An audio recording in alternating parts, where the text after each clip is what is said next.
Welcome to Mollie Stone's Valentine's Day themed cheese and wine tasting.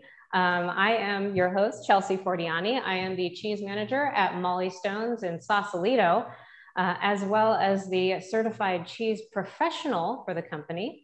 And today I have my friend and colleague and department neighbor, Kerry Kirkham, who is also a certified wine and spirits manager, also at the Sausalito location. So hi, Kerry. Hello, Chelsea. Welcome. Thank you. Good to be here. Really awesome. And welcome to everybody who has joined us today. I really appreciate you being here with us. This is going to be a really fun day. It's going to be a more interactive than the last two have, because I think we're going to have a smaller group. So if you have questions or if you have comments, you can just raise your hand and we will let you speak to us. And I think we'll be able to see them too, right? Yeah, so we'll be able to see you too. So yeah, that's really great. You can also, oh, no video. Okay, sorry, no video. We won't be able to see you, sorry. But we'll be able to hear you, which is great. But also, if you don't want to speak to us, you just want to type in your question or your comment, please type it into the Q&A box. That makes it easier for us to keep track.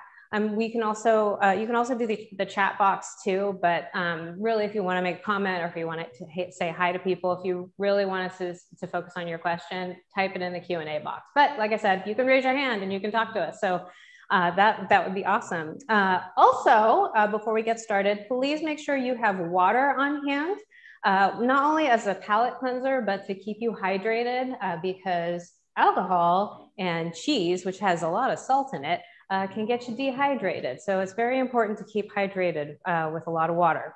Crackers too also work well as a palate cleanser, which you have included in your cheese kit if you purchased it. And also today, I think we may or may not have her today, but my friend Angie is supposed to be watching from Scotland. And right now, technically, it is midnight over there and therefore February 12th, which means it is her 50th birthday. So I wanted to give her a big shout out. Happy birthday, Angie. I hope you get to see this. And if not, I'll send you the link. So yeah, we have something to celebrate today too. So yeah. Let's get to it. I've got my fancy Valentine's Day hairpiece to match the sweater, and I made something for Kerry as well to match her sweater. So we're matching. Isn't that great? Yeah. Awesome. So if you went ahead and got the kit, this is everything in here. You should have gotten the rustic bakery, olive oil and cell Greek crackers, the organic rose hip spread from Dalmatia. This is one of my favorite spreads. Mitica caramelized walnuts, also Mitica chocolate covered candied cherries. Yum, yum.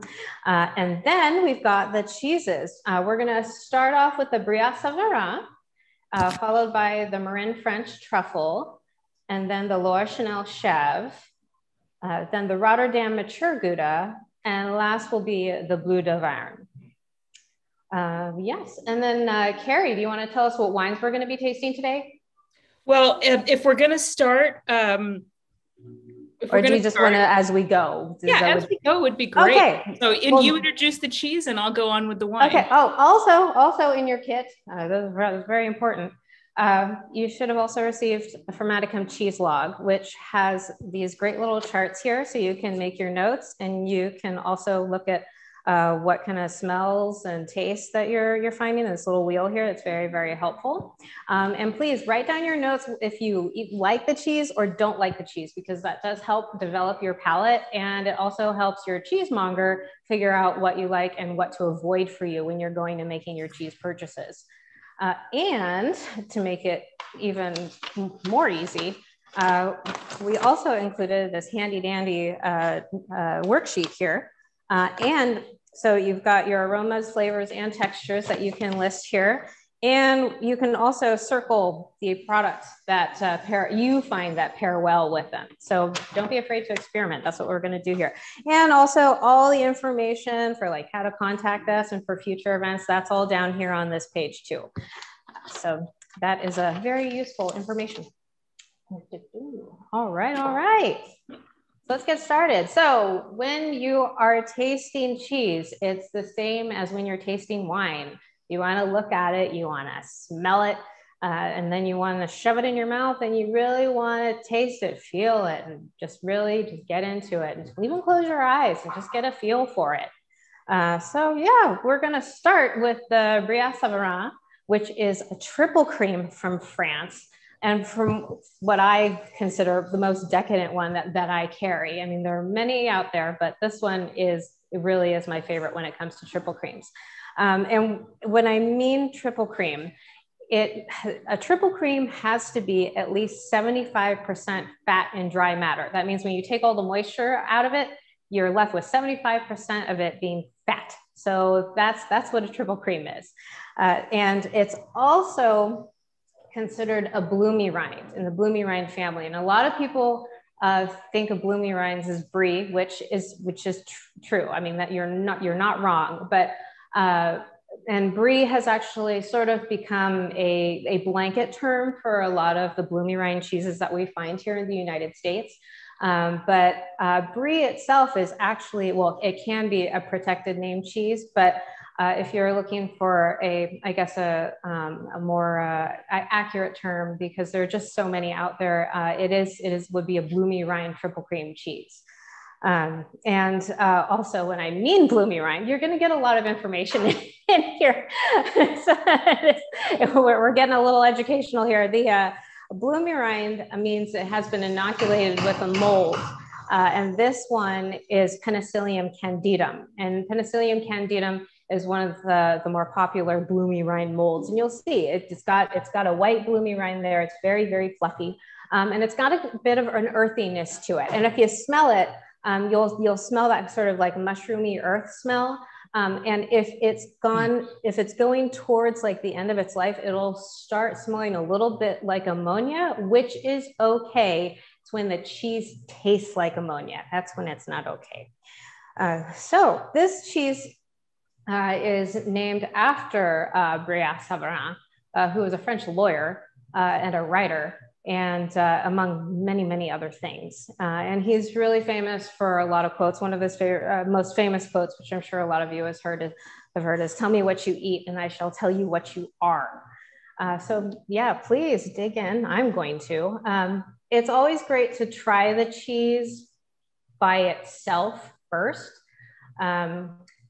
It gives you an idea of what the cheese, itself tastes like on its own.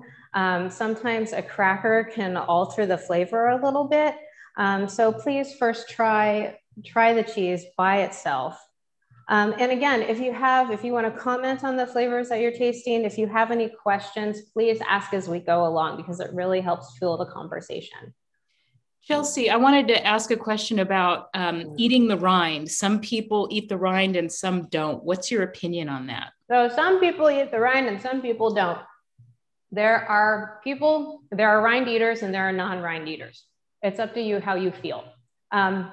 Me personally, with this one, I do prefer it without the rind because I think the rind is a little strong. Sometimes when it's younger, it's not as pronounced, but the piece that I have right now, you can kind of taste that sort of ammonia-y flavor to it.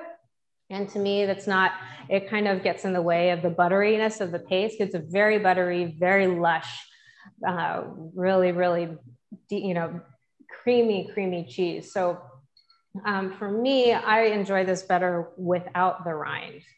But it doesn't mean that you're, less of a person if you don't like rind. Again, it's really up to personal preference, but I do encourage you to try it with and without, so you can find out what it is that, what you like. And also, there are some rinds that are just not that great. They don't add, to the cheese, or, or they don't even take away. Sometimes they're just there.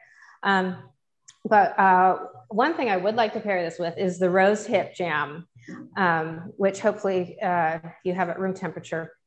This is really lovely. I really fell in love with this when I first tried it because it is kind of plummy and a little berry, and it's not fig jam, which there's nothing wrong with fig jam. I love fig jam, but I like having a little different jam to introduce to people.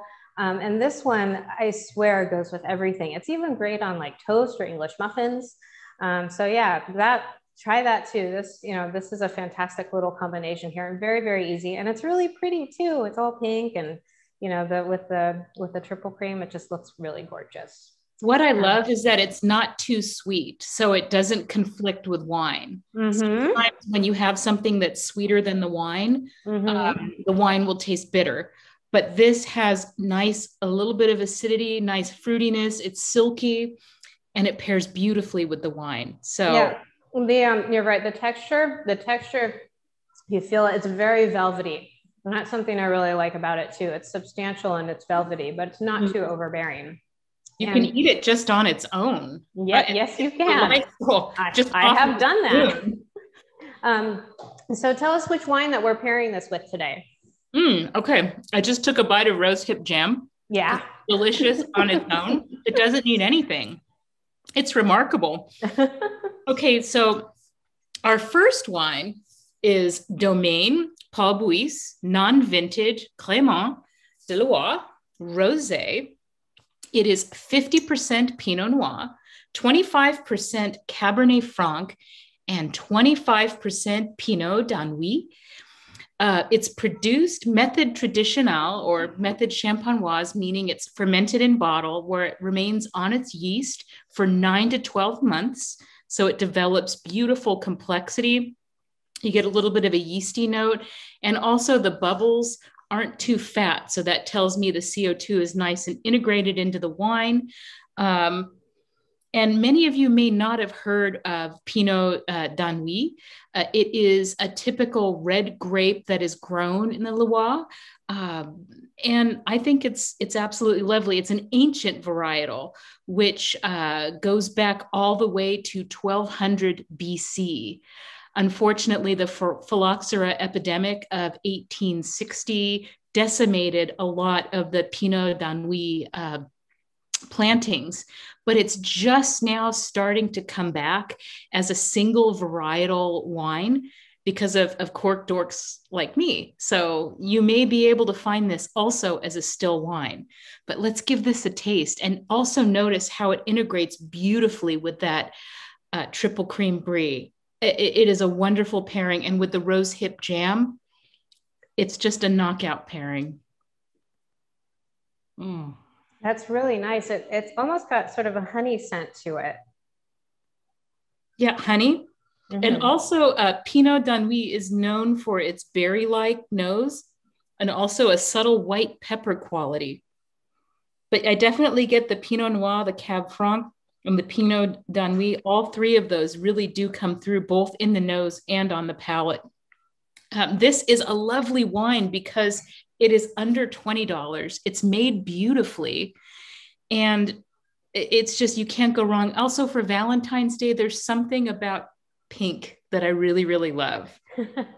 And so really, you would never guess.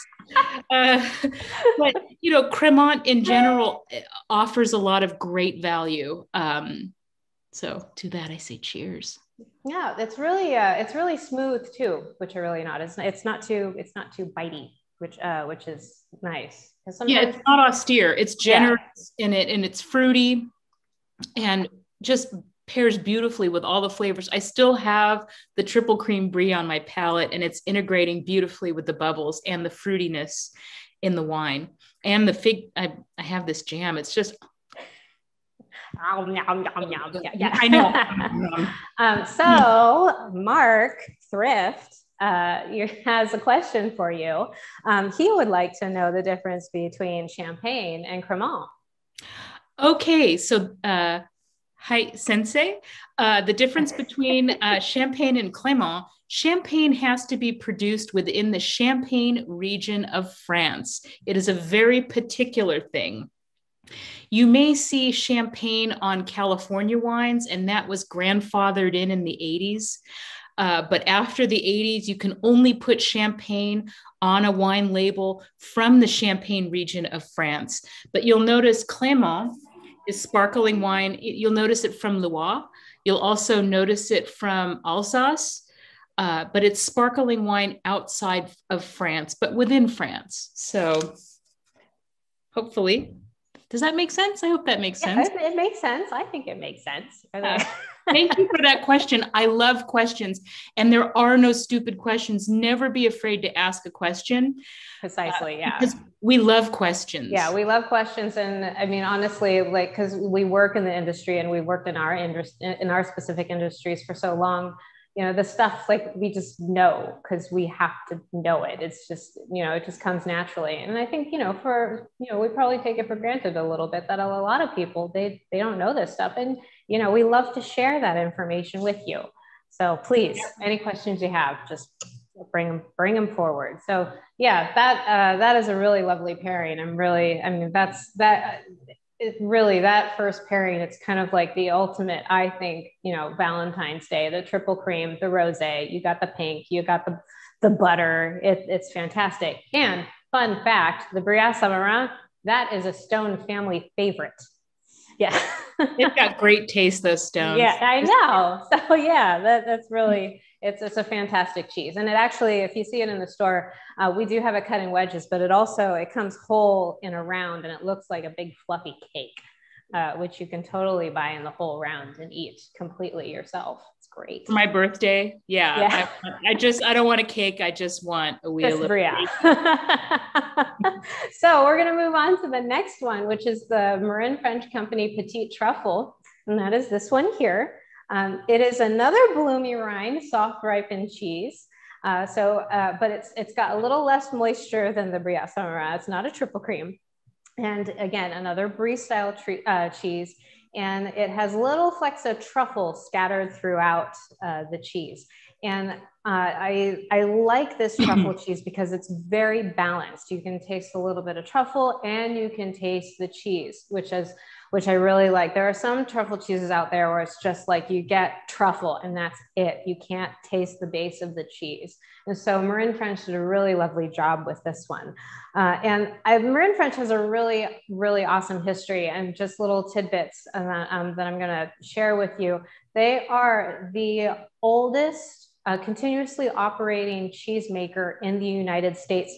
They started in 1865. Some of you may know breakfast cheese, which is their signature cheese.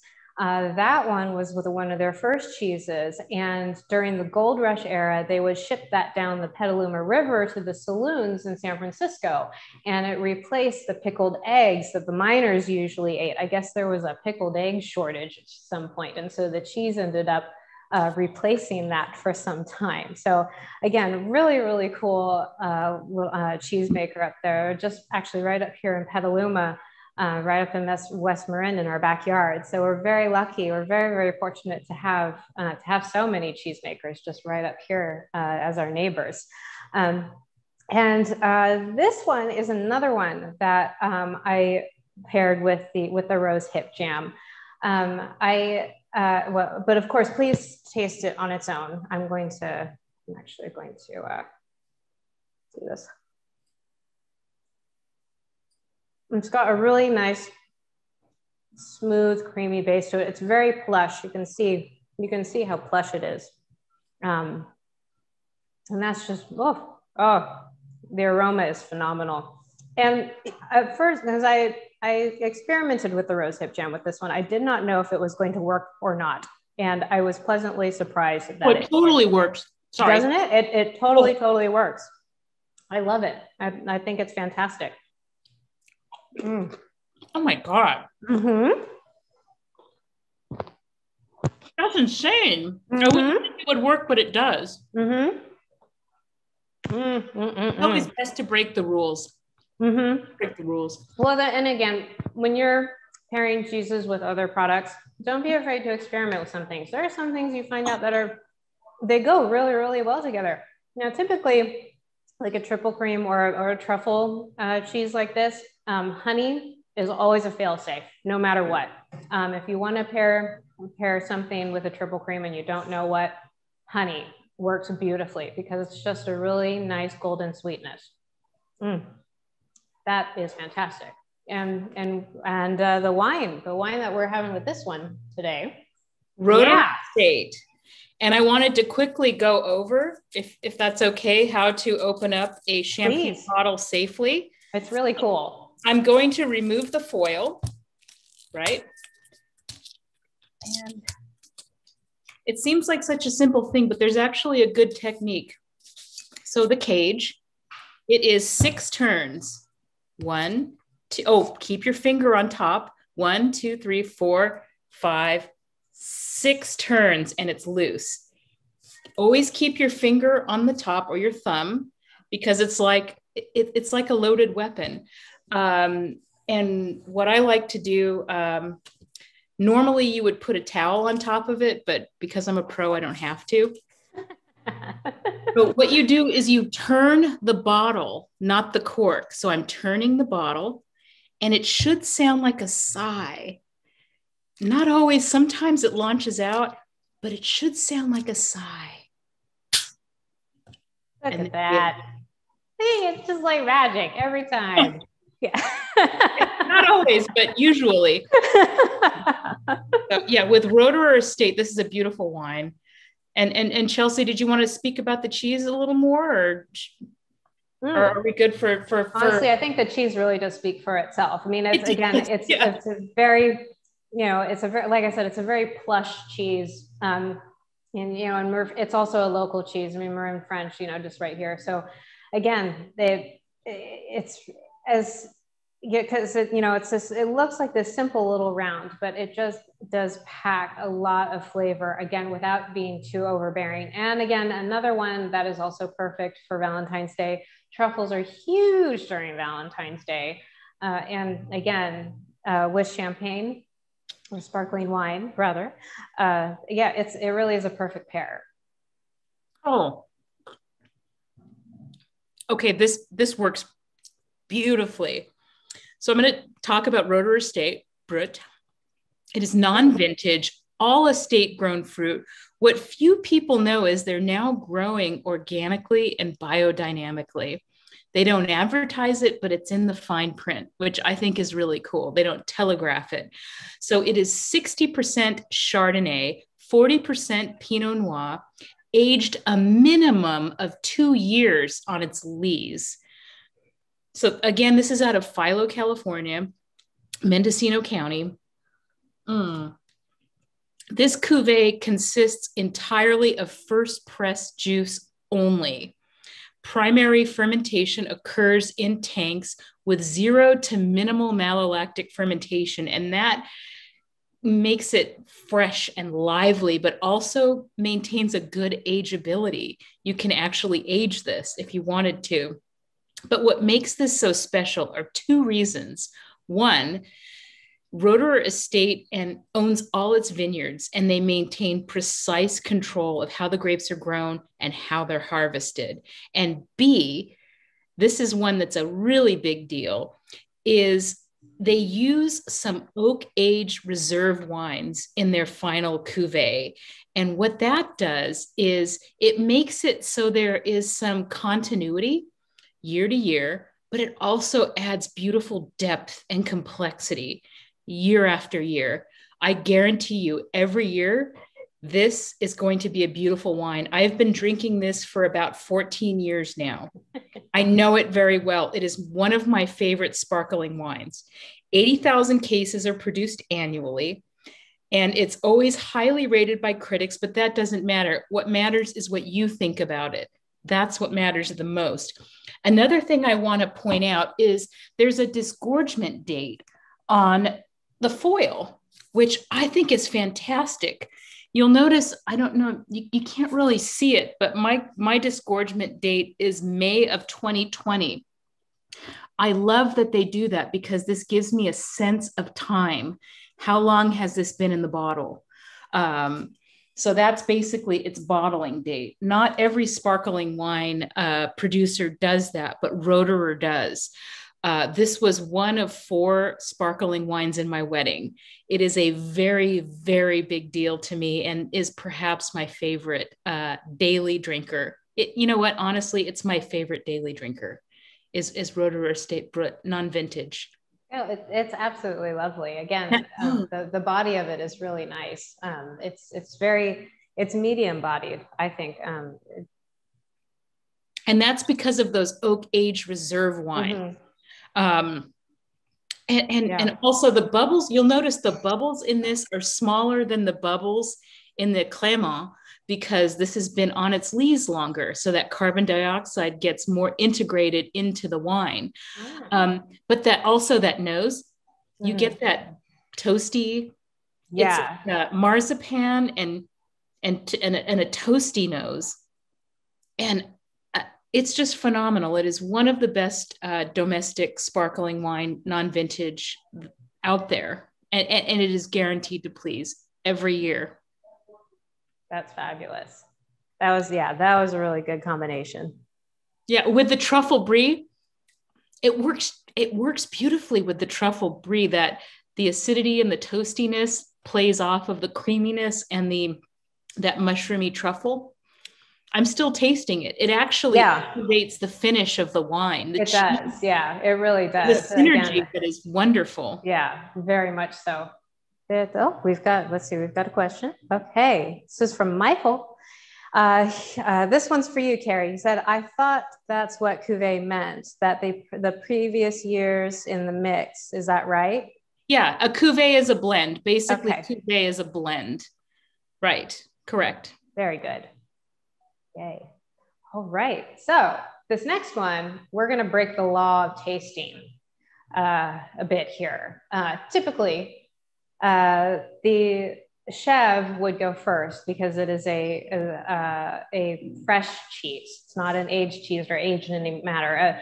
Any fresh cheese means the moment it's made, it's ready to go. You can eat it straight off the bat. But because of the wine that we're having, we're shoving a red right in the middle of our white tasting, which is great. So because we're breaking the law, and we enjoy doing that. Yes, absolutely. Yes, break the law. So this is the Laura Chanel Plain Chev, one of the most versatile cheeses out there. I adore this Chev because it's got this really nice fresh floral flavor to it. It's not overly gamey like a lot of Chevs can be. Historically, people have turned away from goat cheeses because they have that gamey barnyard flavor. But if you taste like a French goat cheese, which is the method that this is made in, that gaminess is not as pronounced. And what creates that gaminess actually is feeding the goats alfalfa rather than grass. So if they've consumed a lot of alfalfa, that translates to the flavor of the milk, and it makes a much stronger milk flavor. Laura Chanel, again, another local that we have up here in Sonoma.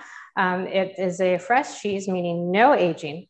And Laura Chanel began in 1979 up in Sebastopol. Laura Chanel, who is an actual person, she was raising goats and she got into cheese making, and she went to France to learn the methods of proper goat cheese making, and came back here. And Alice Waters, who I'm sure everybody is familiar with Chez Panisse, Alice Waters, she introduced it to the restaurant industry. And that's actually where I first encountered this cheese, was when I was working in catering. And you get tubs of it, and you create all sorts of things. It goes well with everything. I mean, you can eat it on its own. It goes well in salads, soups. You can cook with it. It's a very, very versatile cheese because it's a milder goat. And again, if you taste this on its own and give it a moment, you'll notice that fresh sort of floralness to it.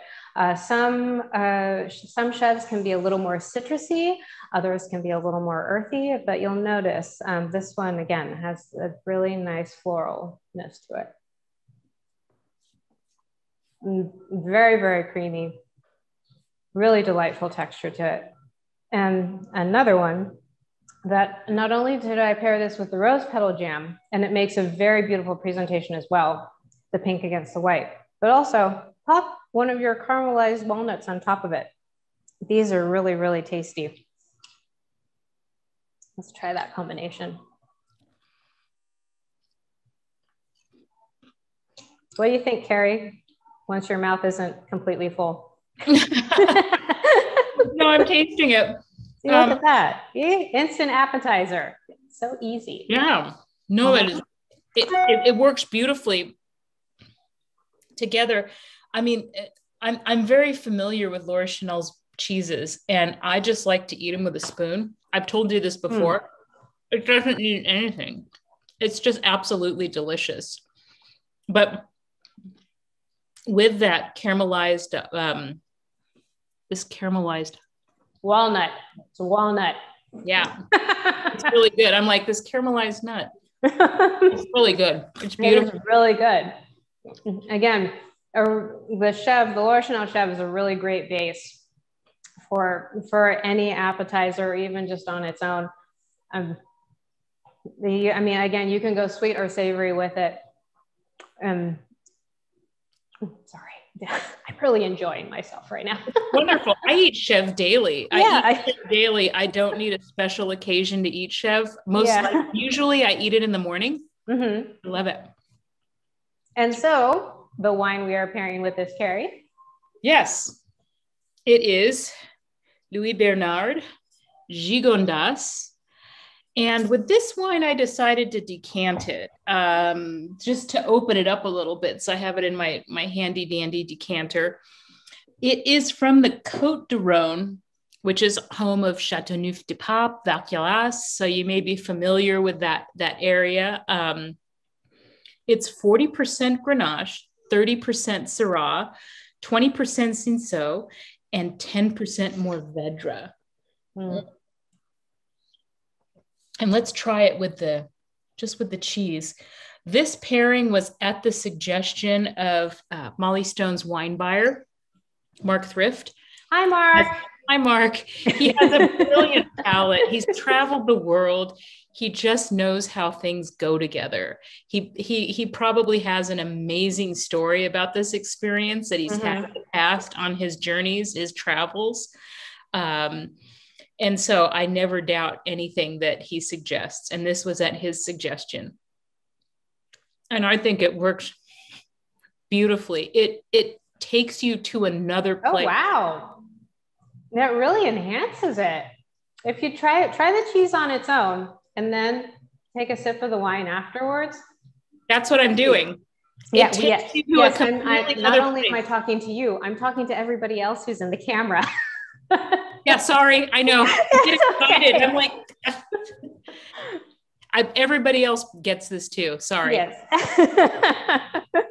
Oh, and that nose of like a basket of blackberries. I get plums. And I want to mention something called garrigue. So garrigue is a term. This is the word, garrigue. And this is thank you. You can add to your wine vocabulary. Yeah, you could totally add this to your wine vocabulary. Garrigue is a French term for the low-growing scrub in the region of the Mediterranean coast. So there's a lot of limestone cliffs and limestone areas, and it's low-growing brush on the hillsides. So if you notice, there's juniper, there's thyme, there's sage, lavender, dried grasses, like sweet-smelling grasses. I mean, it's quite a bouquet, and that is what is garrigue. So if anybody ever busts that wine term on you, now you know what it means. Yes. Now you can puff up your chest and be like, I know what you're talking about. Like, gotcha. I will say that this wine is sustainably grown and produced. It's also vegan friendly. So for people who don't eat cheese, this is a good wine for them because they don't use any fining products that may be vegan unfriendly. What a beautiful nose. It is. And it's just dry enough. Because I mean, you know me with my palate, like I like my wines like pretty jammy. So this is very well balanced. It's not like super bone dry or anything. It has nice fruitiness to support that garrigue, that dried herbal note. And again, it pairs beautifully with the Chev, because typically with a Chev, you're pairing a white. more often than not, kind of like Sauvignon Blanc. Usually Exactly. it's Chev and Sauvignon Blanc. Yes, which is, again, that is, I mean, that's a fail safe. If you're looking for a fail safe pairing, yeah, Chev and Sauvignon Blanc. But this is, you can impress your friends with this pairing, definitely. Absolutely. You know what I was thinking of doing is trying one of those chocolate covered cherries with this. Ooh, yeah, let's do that. Let's do it. Let's get to that. Let's everybody do that. Yeah. Mm-hmm. Just put the whole thing in your mouth and crunch. Mm-hmm. Oh my God. Mm-hmm. My husband lived in Germany, and he said that this is a very familiar thing to him. So these cherries are particular to Europe. It's not usual for here, but amazing. Can you tell us about these cherries? Yes, I can. I can tell you about these cherries. They're from Spain. They're a lighter cherry. I can't remember the name of it, unfortunately. Rainier? But they like can. Huh? Oh, they're like the rain. Yeah, they're the Rainiers. Yeah, and they candy them first, and then they hand dip them in dark chocolate, and it's just this perfect coating of dark chocolate, and and it just, because they candy them, they're still moist. They're not super dry, because a lot of candied cherries, or chocolate cherries rather, they're just dried cherries covered in chocolate. Because these are candied, they retain their moisture. So it's a really decadent dessert. Oh, it works so well because, again, they're not too sweet. They don't make the wine taste bitter. They exactly. Beautifully. Oh, that's beautiful. Yay. Oh my gosh, what an experience for Valentine's Day. Yeah, again, if you want a decadent experience, that's a nice one. I do like that one. And again, this is Mark Thrift's pairing. If anybody's going to break the rules, it's going to be him. And I just love that. All right. Well, we're going to move along we did get a question here. Oh, Mimi got Choco Figs. Well, the Choco Figs are really good too. But Mimi, wherever you got your box from, let them know, or you can send me an email. You can send me an email at ms01cheese@molliestones.com. I can and I can set that up. But if you contact the store that you got your box from, and just let them know that you got figs instead of cherries, they can replace that for you, no problem. The figs though are phenomenal. We carry their figs, and we also carry the orange slices, the chocolate covered orange slices. Oh, those are so good. If you like chocolate oranges, these are like a step up. So yeah, we carry a few of them. Amazing. But yeah, let's move on to the next one, which is the Rotterdam Mature Gouda. And this is a fun one. So aged Gouda, it's a pretty big family. So Goudas can be anywhere from like a couple months to 5 years, and even more. And so this one is one of the younger age Goudas that we carry. It's aged 8 months, and it's aged on pine wood planks to help develop the flavor, which is actually, that's a pretty common practice, is aging cheese on wooden planks. And the Gouda in itself as a cheese dates back to the 12th century. So again, another one of these recipes that has been around for a very long time. And what makes a Gouda is taking the curds and scalding them or cooking them before pressing them. And the Dutch developed this in order to help preserve the cheese longer. So again, let's take a bite of this one. And the signature flavor of an aged Gouda is a nuttiness, kind of a nutty sweetness to it. And you'll notice with this one, it's got because it's younger, it's got more moisture in it. Some are aged so long that they're kind of crunchy. And that crunchiness is created by an amino acid called tyrosine. Next time, there's another buzzword for you, is tyrosine. When you're like, I'm looking for those crunchy crystals, that's what it is. And this one, I also paired with the chocolate covered cherries. And it's one of those things where You want to take a chunk of the cheese and you want to take a cherry and you want to shove both of them in your mouth at the same time. And the flavor is fantastic together. So you get that sweet saltiness. It's really, really beautiful. This is roll around on the ground amazing. Yeah. Pairing with the Chardonnay. Oh, God. Tell us about the Chardonnay. Oh, my God. This pairing is just out of this world. Okay, so here we go. I'm sorry to speak with my mouth full. This is the 2019 Rombauer Carneros Chardonnay. This is the Empress of California Chardonnay right here.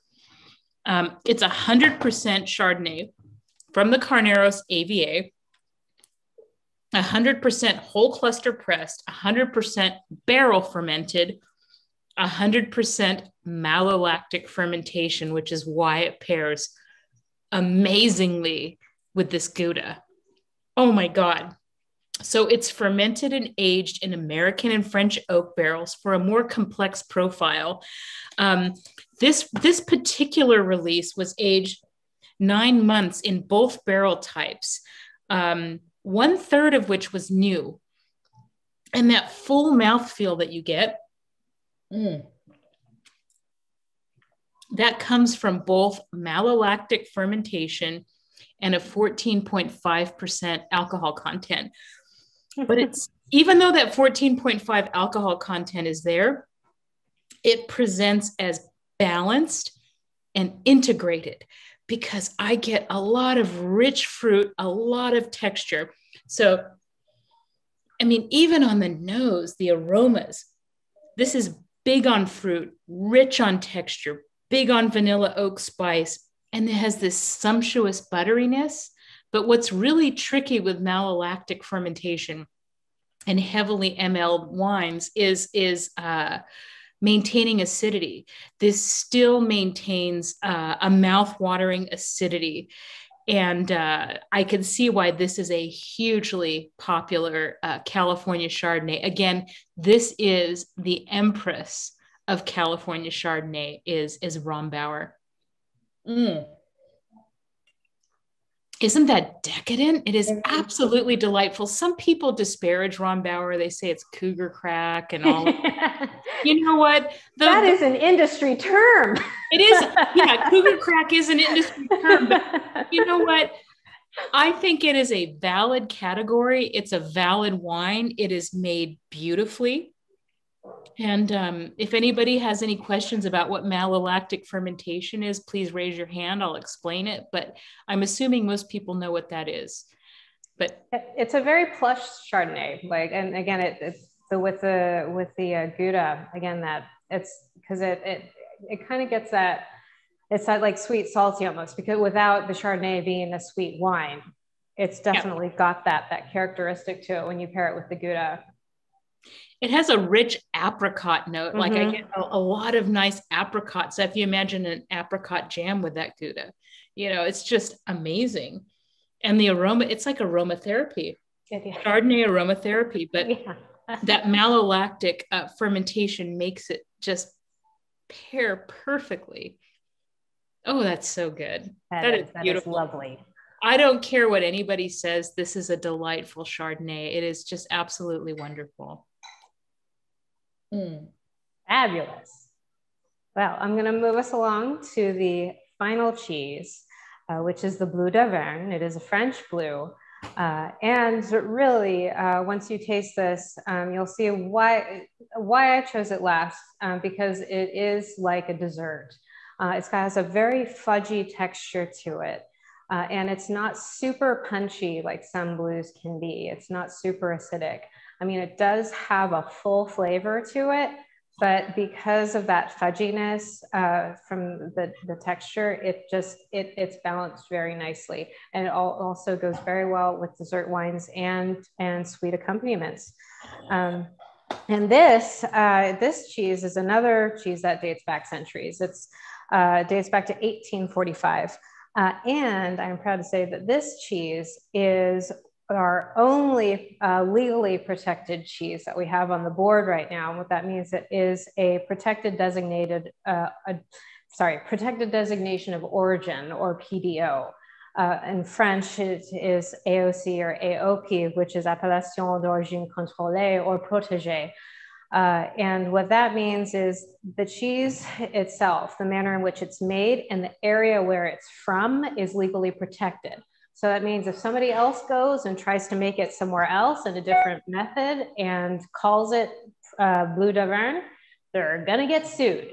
That's, and I'm actually thinking about doing a cheese class on different protected cheeses because I think it's very, very interesting. And it's still going on today. There are cheeses that have applied for protected status. Feta is one of them. I think halloumi is another one. A lot of cheeses that are from Greece and Cyprus, they're trying to get their cheeses to be protected, at least in the EU.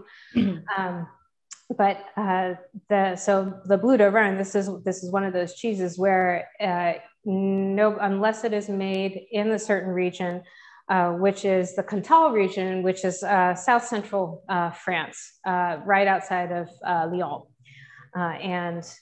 So unless it's made there in a certain manner, you cannot call your Bleu d'Auvergne. So let's go ahead and dig into this one.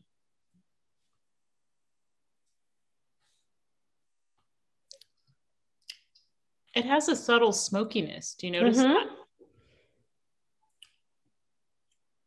Yes, it does. And the salt on this is really nice too. And so this one I paired with the rose petal jam and the caramelized walnut. That together, it's really, really beautiful. Blues also go very well with honey, and this one in particular will go very, very well with orange blossom honey or clover honey, or, you know, a nice lighter honey.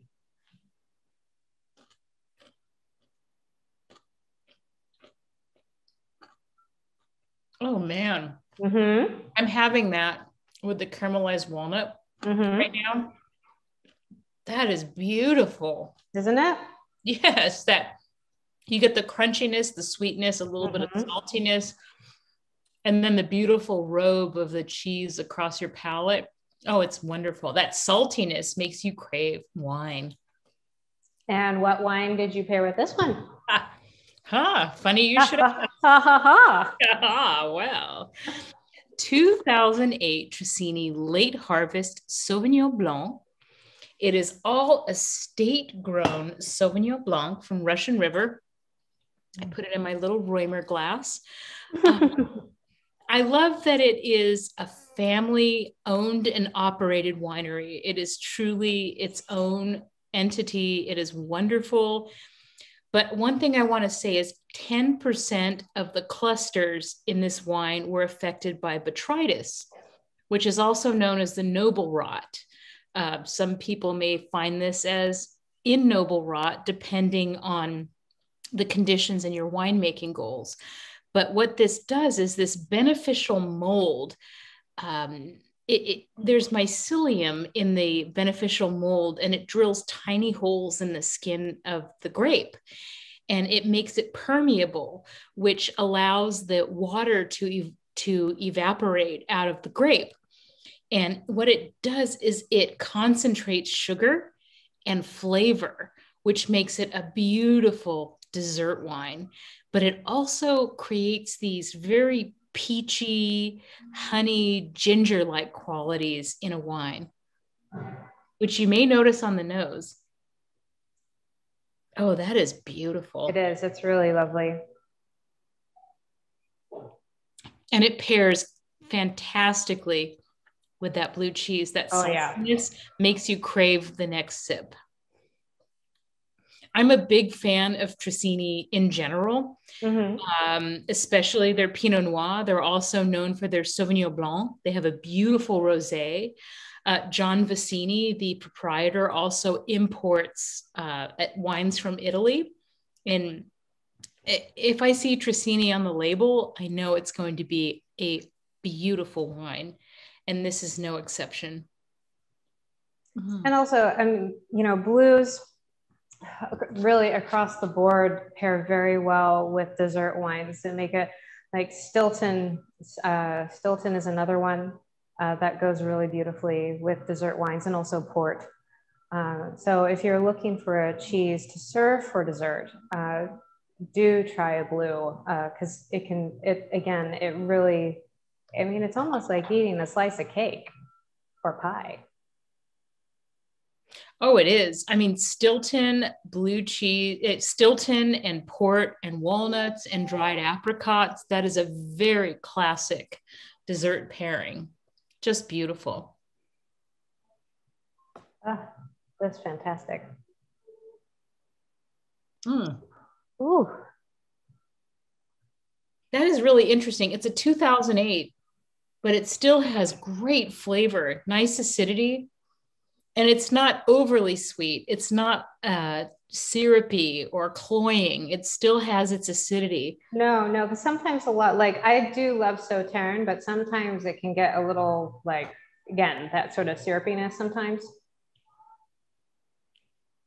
But this doesn't have that syrupiness that makes it hard to ingest. I mean, this is something you can sip and nibble. It's a sip and nibble wine.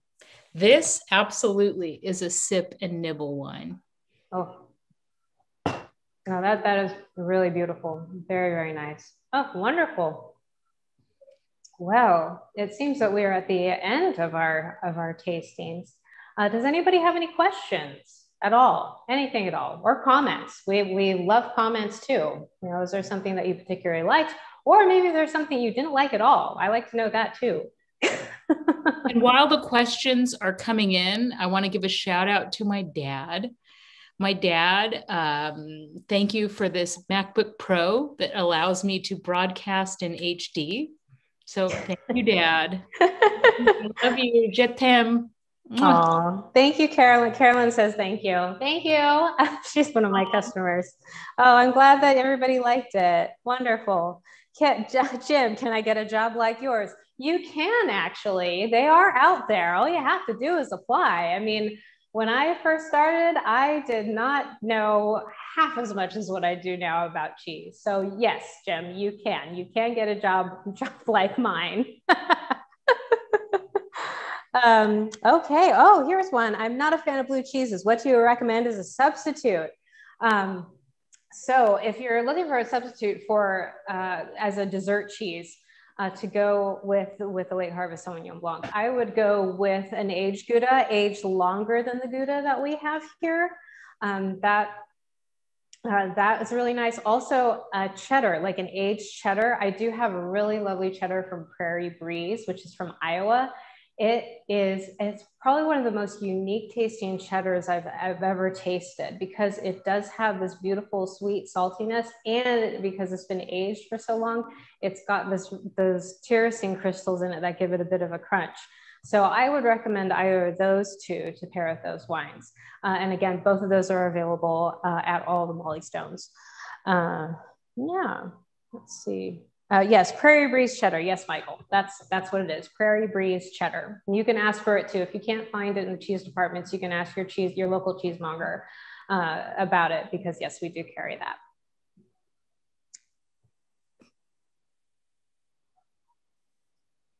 Cool. All right. Yay.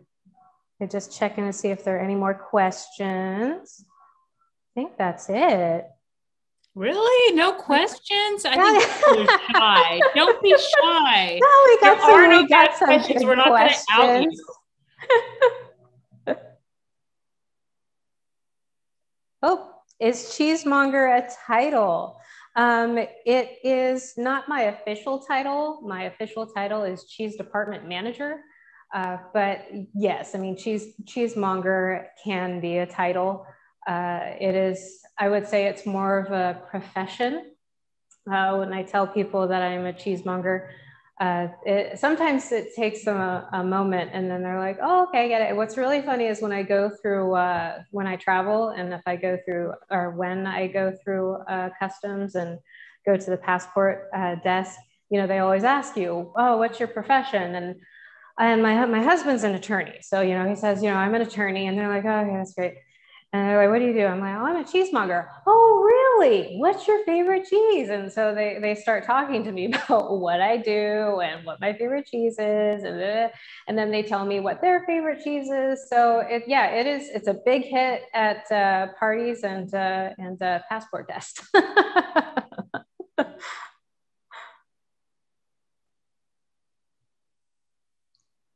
Let's see here. Oh, we got another one. Kerry, can you tell us again about that French term that you had written and I can't pronounce? All right. So that French term is garrigue, or you could say garrigue. It doesn't, if you have an American accent, there's no sin about having an American accent. You can say garrigue.